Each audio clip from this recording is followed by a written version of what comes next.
Hey guys, welcome to my channel. We are reading Open Book by Jessica Simpson. We are on chapter 14. We are almost done with this book. So we're on chapter 14, I'll Fly Away. And I'm just going to start reading. Chapter 14, I'll Fly Away. October 2005.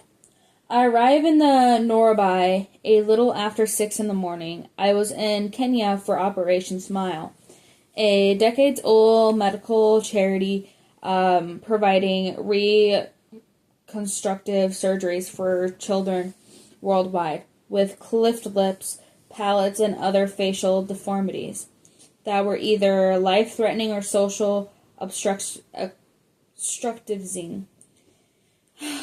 They were doing a 2-week mission providing surgeries at 3 sites in Kenya, Norabai, Mombasa, and Nakara. I had brought my hairdresser friend Ken, who had been the one to introduce me to the charity.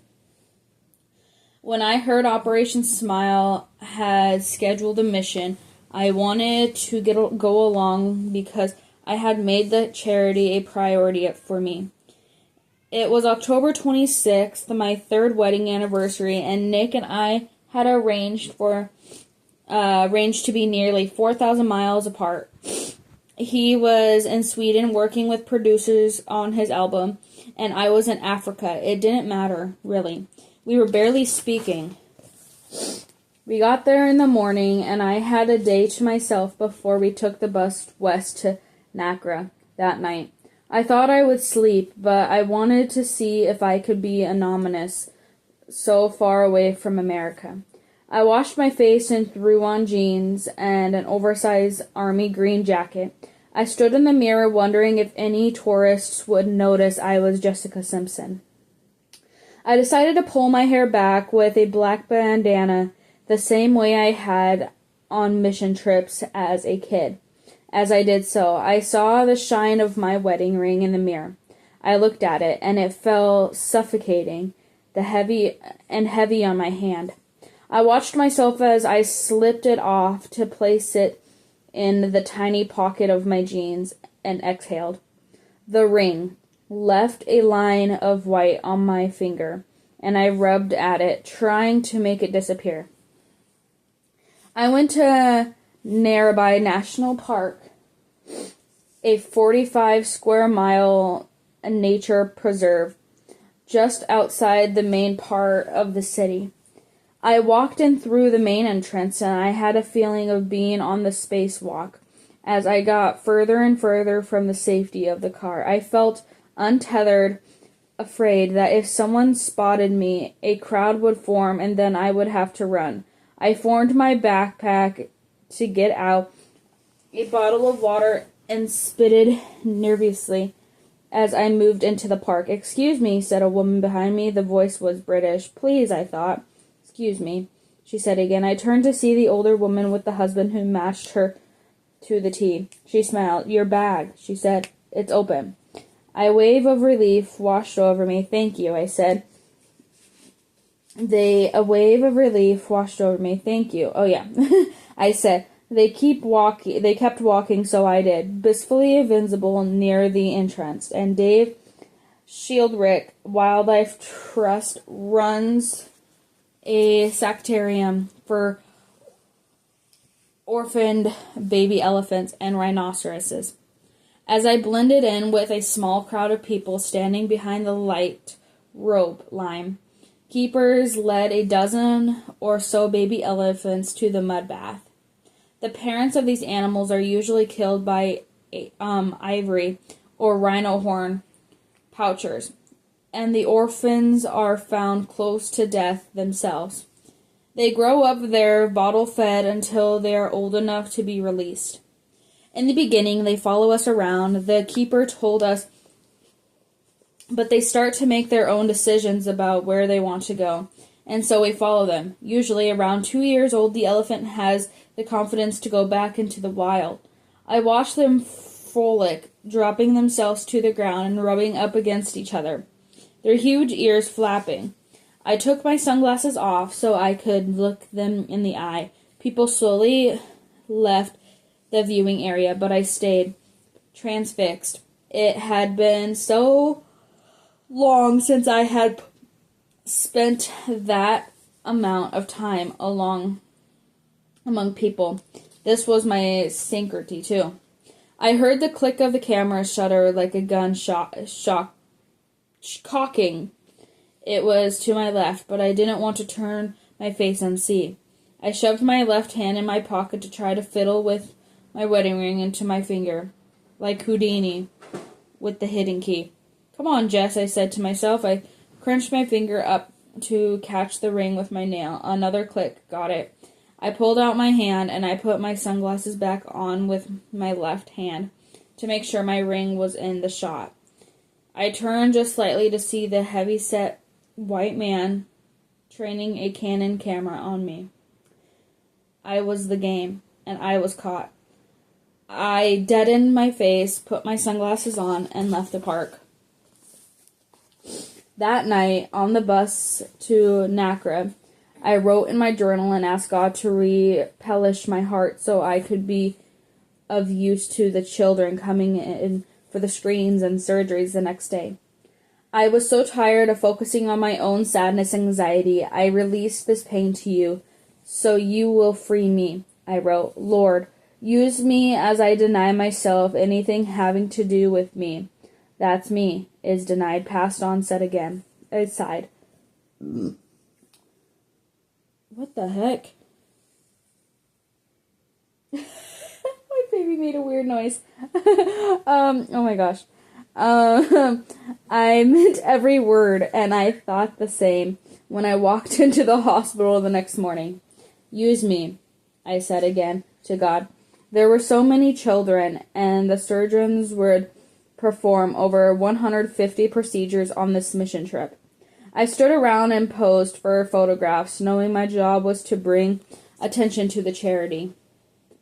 The real work was done by people like Dr. Bill McGee and pediatric plastic surgeon who confounded the organization. And then I met Bach. She was 18 months old, gorgeously chubby, and had come in to heavy surgery on her cleft lip and palate.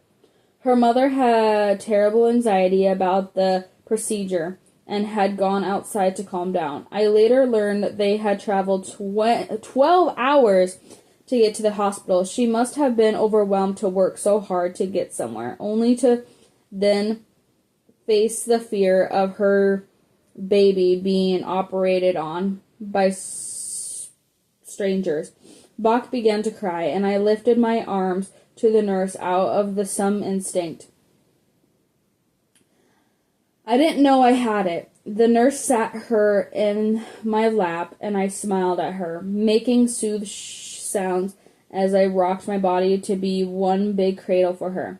She looked up, and we regarded each other for a moment. Two strangers brought together in a place unfamiliar to both of us. Look at you, I said. You're so pretty. She had the tiniest bit of short, tight curls as she relaxed. I couldn't help but kiss her pretty hand. Her cleft lip was on the right side of her face, and the wide split went up to her nose, exposing her front teeth. We relaxed together, and people moved on from watching us. Everyone was so busy that day that Bach and I just blended in until it was her turn. I went to give her over, and she started crying again. Dr. McGee was doing the operation himself and asked if I wanted to scrub in so I could stay with her. I nodded yes, and after I was scrubbed up and capped and gowned, I carried Bach in myself. You're already so beautiful, I whispered to her. This will just make things easier for you. I held Bach when they gave her anesthesia and stroked her head as she slipped off to sleep. I thought I'd leave, but Dr. McGee invited me to stay. I watched, wanting to be witness this miracle. It took, 45 minutes, and it would change Bach's life forever, and mine, too. I had gone to Kenya thinking I would be blessing these kids with good works, and I was the one being blessed. When I was over, Dr. McGee said he was impressed. I didn't flinch once. It was one of the best reviews I've ever received. I went to Bach to recovery so that I would be the first person she saw when she woke up. I sat cradling her and marveling that you could already see the transformation on her mouth being made whole. I held her in a crook of my right arm, and in her post-operation sleep, she wrapped her little hand around my index finger. When she was fully awake, someone went to get her mom to tell her that the surgery was a success. She came in, and we smiled at each other. She had no idea who I was, and I wanted nothing from me but to step in when she was in need. I handed her, thinking how scared she must have been. The doctor worked all day, so I stayed late and did the same the next day. When it was over, Ken and I were exhausted, and I could not stop thanking him for getting me involved in Operation Smile. It gave me perspective on what mattered. I hadn't planned on doing so much soul searching, but being so far away gave me an opportunity to look inward in stillness. A part of the trip rearranged to take a jeep out to the Masai Mara National Reserve to camp. As we drove farther and farther into the flat grassland, I looked out of the trees, dotting the landscape here and there, and felt growing freedom. I could have been anybody to Bach's mom, but I could be anybody to me. And who did I want to be? That night I slept in the tent. Don't worry, it's a luxurious glamping. I don't want to make you think I was suddenly roughing it. I was changing, but I was still me, still under the blanket of the stars woven by God. I didn't have my usual fear of dark and what could happen. I went to bed early, not putting in off like I usually did, and slept soundly. I dreamed something about my life in Hollywood and being chased by paparazzi, and I was so grateful when the Kenyan sun woke me up safe, a world away from all that. I went outside and saw I was the first up. There had been just the lightest rain. Now the early morning sun was shining. It was so beautiful that I bowed my head to pray, thanking God for giving me clarity. I knew now what I had to do. When I opened my eyes, I looked up to the sky, and I saw it, a double rainbow. I know how that sounds, but it's true. And it was the confirmation I needed. I stared at it, my hands on my hips, and began to sing softly up to the sky. If happy little bluebirds fly beyond the rainbow, I sang, why, oh, why can't I? When I got back to America, I would make steps to start my new life. I had to escape, and I wouldn't be leaving Nick to be with anybody. I was escaping to be with myself. There's a line in my journal from that time that I kept returning to. We must be willing to get rid of life we've planned, so as I have the life I was waiting for. It's a quote from Joseph Campbell, who studied mythology, to describe what it takes to be a hero. I probably got it from one of the many self-help books I devoured back then. Underlining points and dog-earing the pages that seemed to tell me a way out. I repeated that quote to myself for weeks in the shower. On the red carpet, driving in my car, there was a life waiting for me. I told myself I owed it to the people in it to be brave. On the night of November 22nd, 2 days before Thanksgiving, I couldn't make that life wait any longer for me. I think I want a divorce, I told Nick. Later heard that he told the press he was blindsided. I don't know how. At that point, we were not even speaking to each other. Maybe he was just shocked that I stood up for myself. I don't think he ever thought I would take a leap. He immediately tried to talk me out of leaving him, saying we should sleep on it. When I told him the next day that we should announce a separation that seemed to make it real to him, I knew I would be disappointing so many people. We went to the studio to record a song he wrote a week before called What's Left of Me. Later I found out he had his camera crew record him singing the demo. That evening I rushed through Lax to make a flight to Dallas so I could be with my family in Waco. I was dressed like I was trying to disappear. Black jeans and black button down with a black and white plaid newsboy cap and the darkest, biggest sunglasses I had to hide behind. I made it to the gate as they were boarding, got out of my phone. There was one more person I had to tell, my father. Dad, I have to do it, I said. I have to leave him. I waited to see who was going to respond, my father or my manager. Absolutely, baby, he said. I love you, and I'll do whatever you need me to do. That was my dad. We should do a statement, I said. That way I'll stick to it. Jess, don't talk about it out loud, he said. This is going to break hard. We need to control it. That was my manager speaking. There was no controlling this, I thought. My life was about to turn upside. Okay, I said, but do it right away. I'm so proud of you. And then he paused. I wish I had the courage that you have to do that with your mom. What? I asked. What are you even saying? He didn't speak. I couldn't handle what he just said, so I immediately shelved it. Dad, the plane's about to take off, I said, and hung up on him. I was confused by what he said, but I put it aside because I was so overwhelmed. I settled in my seat, and it was only when we took off that I started to cry. This was before Wi-Fi on planes, so this was my last 3 hours before the storm hit. The statement went out while I was in the air, but nobody on the plane knew a thing, except that Jessica Simpson was loudly sobbing in first class.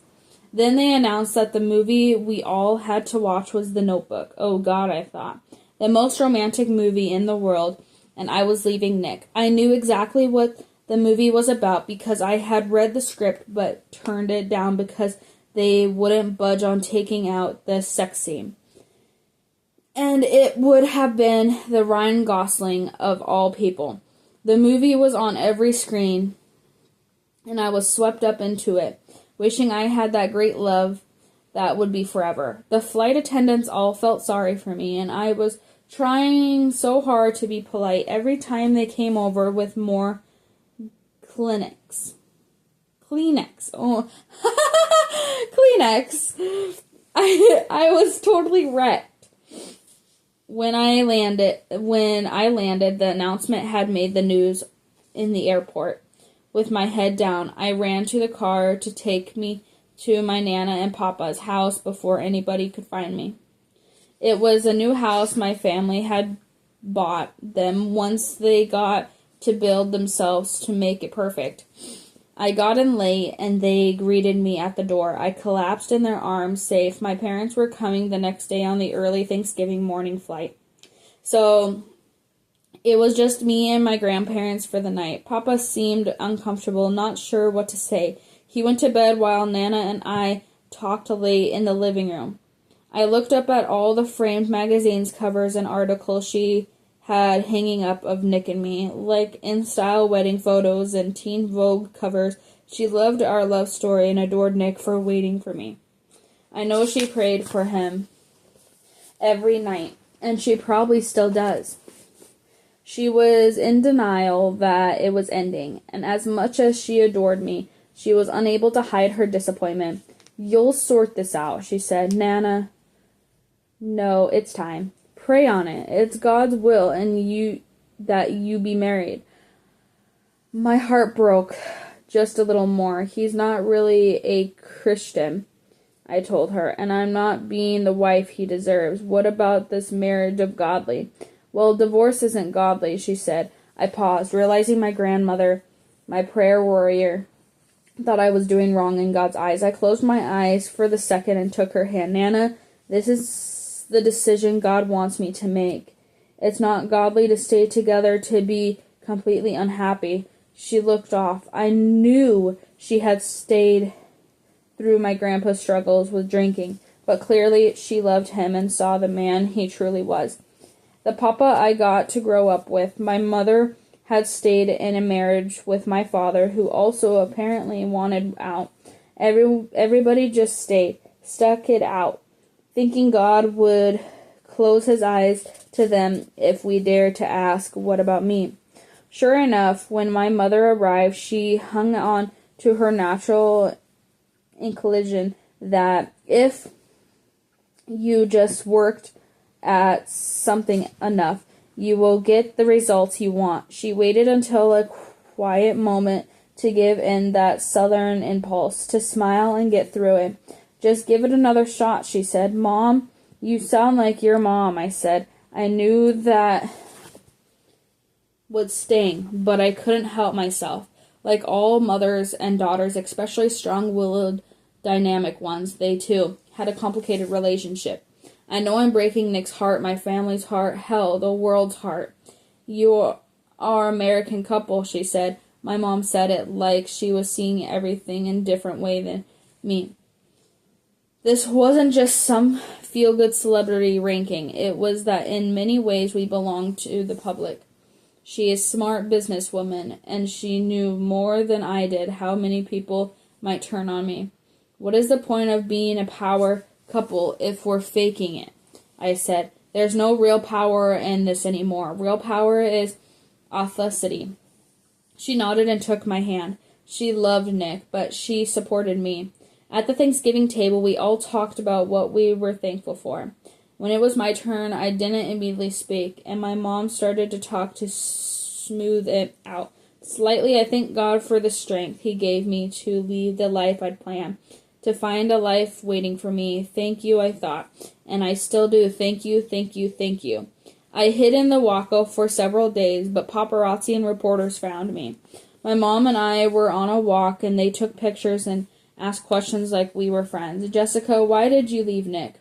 they asked. As I turned to walk back to the house, I refused to answer. I told my dad I didn't want to talk to the press at all. I will not allow for anything to come from my mouth that is disappearing to Nick or my marriage, I said. They will not get me to tape talking about it. That's it. I wasn't native. Is that naive? I think that's naive. I wasn't naive. I knew that I had opened my marriage up to the world as a fishbowl.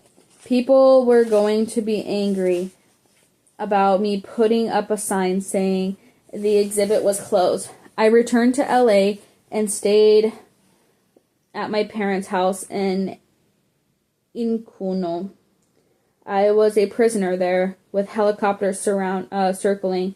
My sister Ashley lived behind my parents at the time. The one morning I called her, I had this idea to army crawl up and over her house to escape without being seen. Is that crazy?" I asked. "Yes," she said, laughing. "You must." "I wish we had walkie-talkies," I said. "Okay, meet me out back." Halfway across the yard, I heard the helicopter and stopped. I wonder if all of this was worth it. I couldn't have just stayed in the marriage, and at least I wouldn't be crawling through the dirt to my little sister's house. "No, I've got this," I said aloud. I cleared the hill and saw the glass of the concrete of her home. Ashley was waiting for me at the back door, and she hugged me when I jumped up and ran in. She laughed when I realized I got the dust of California Valley all over myself. "Can I borrow some clothes?" I asked. We went upstairs and we spent the day lying on the floor, our heads touching as we listened to music and talking. She would make amazing playlists, almost like medicine. "I think this song applies to your life right now," she said. "My emotional DJ. It had been so long since we had hung out. I need her strength as I mourned." And we became so much closer through my divorce. It took me losing a part of my life to appreciate a part of my life that is always will be my sister. You're going to be okay, she would say. Just give it time. But I had to work. On December 5th, I was scheduled to perform at the Christmas Gala at Cincinnati Music Hall, right in Nick's adopted hometown. A local billionaire named Carl Linder was famous for his lavish holiday parties and had done a deal with my dad to pay me nearly $1 million to sing for one night in the city where everyone loved Nick. Casey went with me, and I dressed all in black because I thought I needed to be somber for the crowd, who I was certain would hate me. Just before going on, I froze. I can't go out there, I said. Jessica, said Casey, starting with the big sister tone, don't you be doing this here. I don't have anything to sing about, I said, hearing my introduction. I can't sing love songs. Then sing about Christmas, she said, handing me the mic. I walked on, hit my spotlight, and I waited for the boos. They didn't come. It was just a quiet uncertainty. I'm sorry, I said into the mic. I started to cry and then walked off. Casey stepped forward and grabbed my face with the U shape of her hands. You get back out there. No one wants me without Nick. You were singing before you met Nick, Jessica, she said, physically turning me around to push me back on stage. Remember that. I think Casey was afraid if I didn't get back out there and walk through the fear, I would never get on stage again. I sang some of my songs, then I hit my strid of Christmas songs. I whipped away tears during What Child Is This? Thinking about all the times I sang that song in churches in Texas. When I got to Oh Holy Night, I turned the corner in the concert in my life. It was during that line I love, when Christ appears, the weary soul feels its worth. That thrill of hope, I felt it. I looked out and saw that people were crying with me. I could do this life without Nick because I would never be alone. 2 weeks into December, Nick still thought we could have our whole life back. I was afraid to see him, knowing his fear of change would make me relent. I thought that if I was officially moved out, just took my journals and the clothes I wanted to keep, he would understand this was real. It was my mother's idea that we would go to our house and move me out while he was away. Some boys' trip or event, I can't remember. The Simpsons were not good with conflict at that time. I admit it was rude, and Casey told me as much as she's still close to Nick and saw him as a sort of sibling. I just think this is the wrong way to go about it, she said, over and over. My mom had the empty party rental truck brought to the house because a U-Haul would be too obvious. I got about 8 of my girlfriends together, and I went over with the intention of getting only the things that were sentimental to me. I entered my own house. It was more like a haunted mansion than ever. I didn't even want to turn too many lights on. I just wanted to get in and out. Daisy came and greeted me, jumping up and down as I bent to kiss her.